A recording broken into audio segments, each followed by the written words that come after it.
প্রাণ প্রিয় সিলেটবাসী, মৌলভীবাজারবাসী, প্রিয় সিলেটবাসী, প্রিয় সিলেট সদরের বাসিন্দা, আপনারা সকলে কেমন আছেন?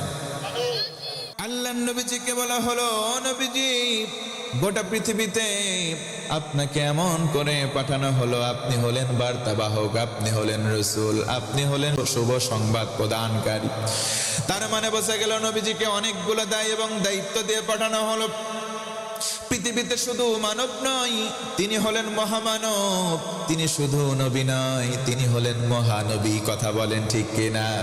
তার মানে পৃথিবীতে তিনি মানব হয়ে আগমন করলেও তিনি সাধারণ মানব নয়, তিনি মহামানব। কোন সুবহানাল্লাহ। আল্লাহ রাব্বুল আলামিন নবীজিকে দুনিয়াতে পাঠালেন। শুধু নবীজি নয়, বাবা আদম নবী আলাইহিস সালাতু ওয়াস সালাম থেকে নিয়ে অসংখ্য অগণিত নবী এবং রাসূলকে পাঠালেন। নবীজিকে সর্বশ্রেষ্ঠ করে সর্বশেষ নবী করে বানালেন। আল্লাহর নবীর জামানায় নবীজি আমার কোরআন হাতে নিলেন, মানুষের দ্বারে দ্বারে কর্ণকুহরে মানুষের কাছে ইসলামের দাওয়াত পৌঁছে দেন। কেউ কেউ ইসলাম কবুল করেন, কেউ কেউ কবুল করে না।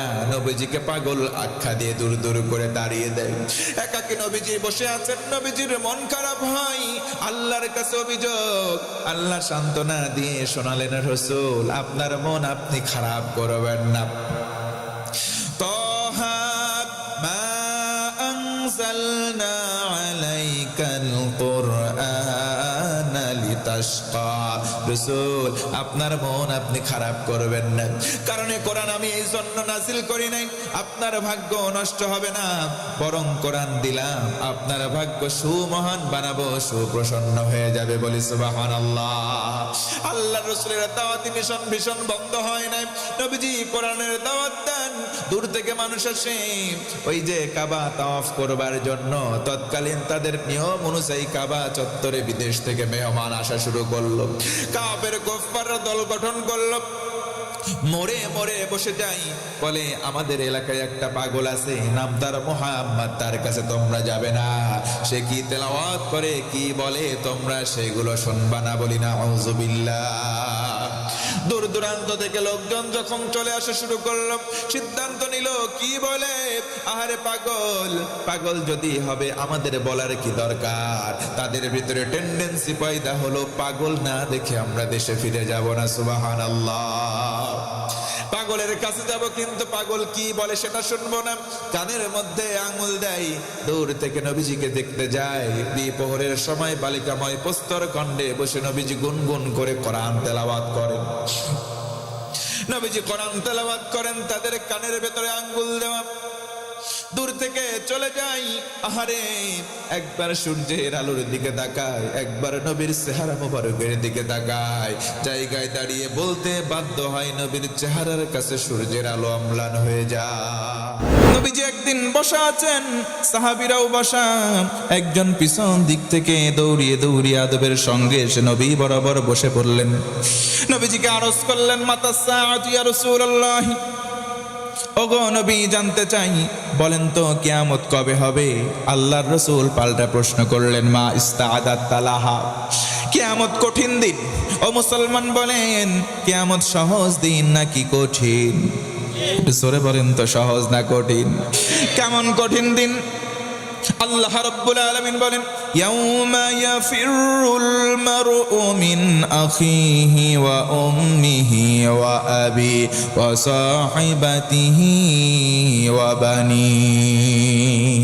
আল্লাহ বলেন, কিয়ামতের দিন ভাইকে দেখে ভাই পালাবে, বাবাকে দেখে মাকে দেখে সন্তান পালাবে, আবার সন্তানকে দেখে বাপ মা পালাবে, স্বামীকে দেখে স্ত্রী পালাবে, স্ত্রীকে দেখে স্বামী পালাবে। বরং সবাই সবাইকে নিয়ে ব্যস্ত থাকবে। একটু হিম্মত নিয়ে বলা যাবে না আল্লাহু আকবার? নবীজি বললেন, সাহাবী কিয়ামতের কথা জিজ্ঞেস করেছো, কিয়ামতের জন্য তোমার প্রস্তুতি কেমন একটু বলো না।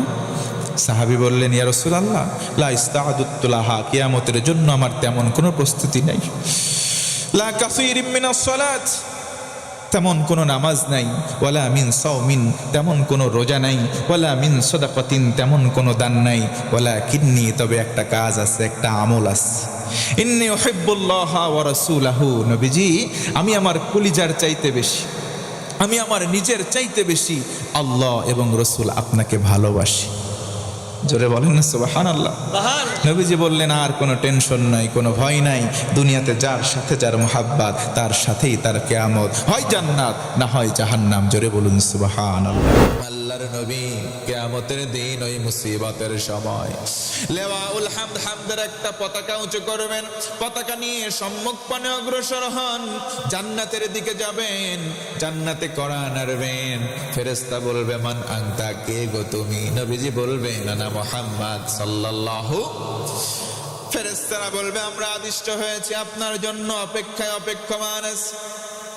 নবীজি সাহাবীদেরকে নেবেন, কিছু উম্মতদেরকে নেবেন, লেওয়াউল হামদ, হামদের পতাকা নিয়ে জান্নাতে কড়া নাড়বেন, জান্নাতের দরজা খুলে গেলে নবীজি সাহাবী উম্মতদেরকে নিয়ে জান্নাতে চলে যাবে। নবীজি যখন জান্নাতে প্রবেশ করবেন, জান্নাতের মধ্যে 120টা কাতার, একটা দুইটা করে সম্মানের কাতার ক্লাসিফিকেশন হয়ে যাবে। নবীজি বলেন কতগুলো তোমরা পাবে? তোমরা পাবে 80 খানা, বাকি থাকে 40 খানা কাতার।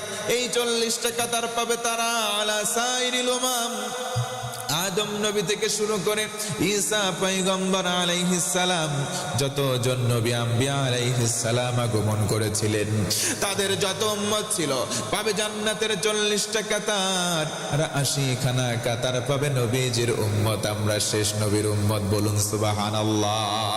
ও মুসলমান, সম্মানের দিক থেকে আমরা মর্যাদাবানের জন্য খুশি না বেজা?